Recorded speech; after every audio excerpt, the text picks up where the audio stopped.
I've got a very simple plea now for when this is all over, which is just to ask everybody in the industry to be a little bit awkward about how you work. Now, let me explain. We've done some research on people's productivity during lockdown, and what's surprising about it is that there's a small minority of people, and we shouldn't neglect this, who found it very, very difficult, particularly people living alone and people with young children. But we've equally found an enormous majority of people who find themselves just as productive, or even more so, than they were under normal working conditions. And it would be a kind of tragedy if, having this extraordinary forced experiment imposed upon us, we didn't do something to learn and adapt our behaviour when we came back. Just a very simple example, one of the things that conventional working patterns make you do is they force you to spend an enormous amount of the daylight hours indoors, out of the sunlight. I never realised what an extraordinary loss that was until I discovered these new patterns of working. I also think we ought to be a little bit cynical and say, let's imagine a world in which most of the transport, travel and entertainment costs in a business weren't incurred by the senior management, but were incurred by more junior members of staff. I think it's safe to say under those conditions that there would have been pressure for people to use video conferencing heavily 2 years ago. I think there's a kind of self-indulgent belief among management and senior people that their way of working is naturally right and correct and good, and that they shouldn't be subject to kind of cost savings and efficiency measures. But what I found repeatedly in working remotely is that many, many aspects of it are simply inordinately more effective than before.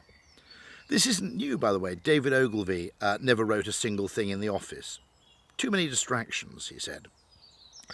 What I found increasingly, above and beyond the hardly trivial fact that I now gain 2.5 hours a day of productive time through not having to commute, is that a large amount of our collaborative work is better done this way than it is face-to-face. You can host meetings faster, the meetings will contain a wider variety or cross-section of people, and the general tone and atmosphere of the meetings is actually more collaborative than perhaps it was before. I'm also much more international than I was before. If we look at longer-term implications, we have to ask the question, is it really fair that the advertising industry does nearly all of its recruitment from that tiny sector of the population who can afford to live in London or move there? That seems to me an extraordinary limitation, a self-imposed limitation on the talent that we can access.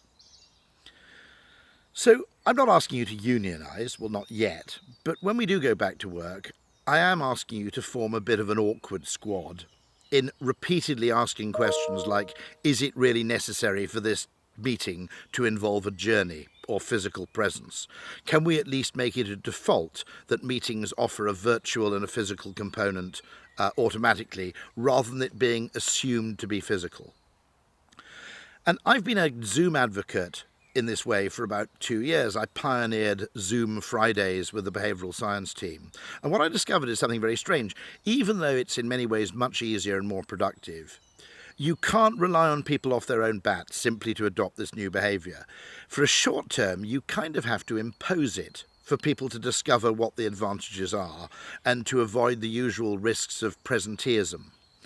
It's also a very difficult behaviour to scale up, because it's rather like something Nassim Taleb talks about, which is called minority rule. It only takes one arsehole boss or 3 people who are technologically incompetent to kill the possibilities for remote work for another 20 people. So until you reach some sort of threshold, some sort of transition state, when enough people like it, do it, and are good enough to do it well, it's only then that the payoffs really arise.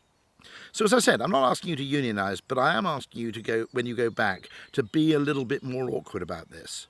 Because we've had this extraordinary sociological experiment imposed on us. If we learn nothing from it, what an extraordinary waste.